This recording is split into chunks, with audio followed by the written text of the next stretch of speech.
Welcome to the Laws of Cooking on Shabbat. This will be part 11 of the class.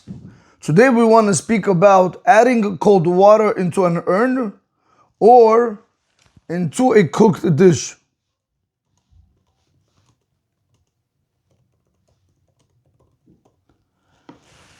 Adding cold water into an urn or into a cooked dish on Shabbat. Now this cooked dish, as we're going to see, is actually on the fire.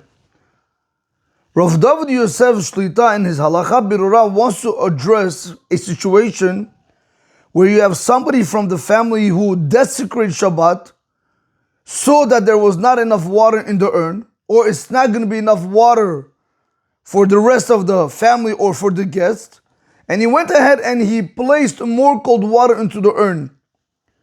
Or he went ahead and he saw that the cooked food which is being cooked on the fire, it's fine now, but he wanted to give it more moisture. He wanted to give it more taste. He wanted to enhance the flavor. By putting more cold water into it, it's going to make it more denser. So he went and he did it on Shabbat. This person who's Michalal Shabbat. What is going to be the halacha regards to the urn? Are you allowed to benefit from the hot water? And what is going to be the halacha in regarding to the food? Are you allowed to benefit from the food? So remember, there was a person who desecrated Shabbat. He added cold water into an urn or into a cooked dish on the fire. Now, these are the situations right over here. Case number one, person adding cold water into a hot urn on Shabbat.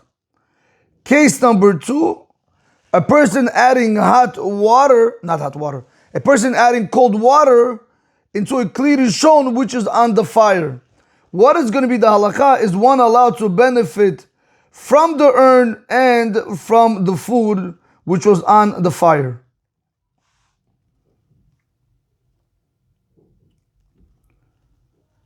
V'im osif Yehudi mechalal Shabbat maim tzenunim.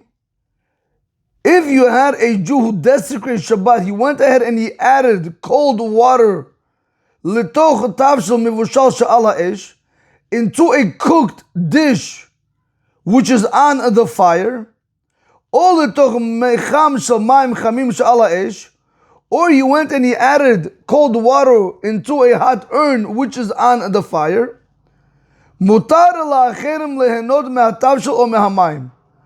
Other people are allowed to benefit from the food or from the water.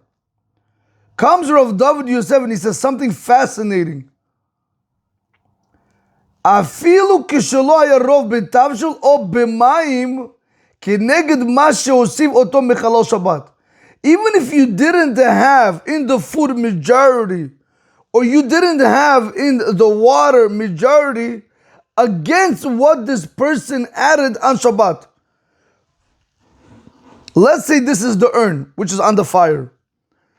Let's say before Shabbat you had this much water.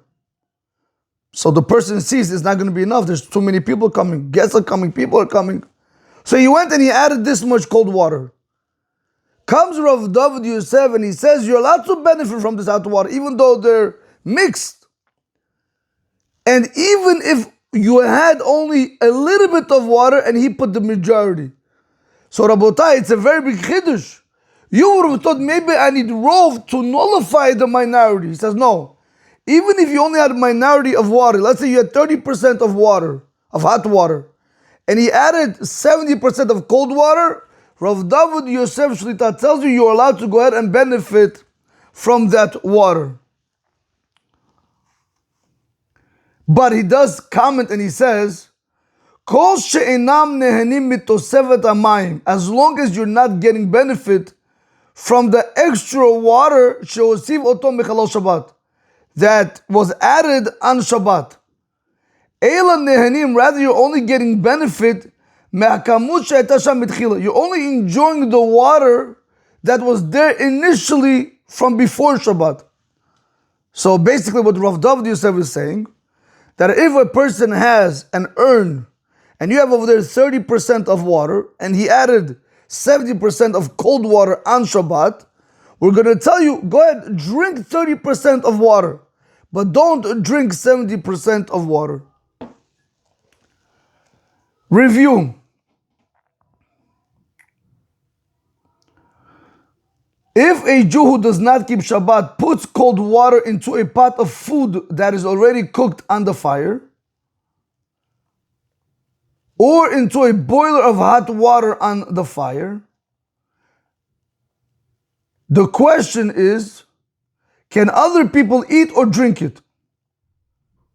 The rule is, yes, they can. The question, why?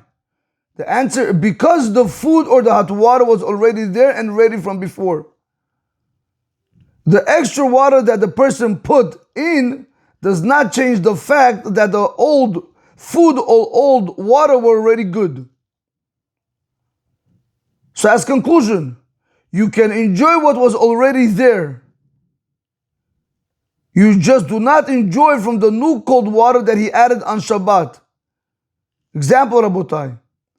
If there were 10 cups of hot water before, and the Jew who breaks Shabbat added one more cup of cold water, and we saw according to Rav David Yosef, he's adding even a greater chiddush. Even if you would add 20 cups of water, people are allowed to use the 10 cups that were there before. You are allowed to go ahead and use the 10 cups of hot water that was there before Shabbat, but not the one new cup that he put it on Shabbat. Rabotai, have a great day. Baruch Adonai L'olam. Amen ve'amen.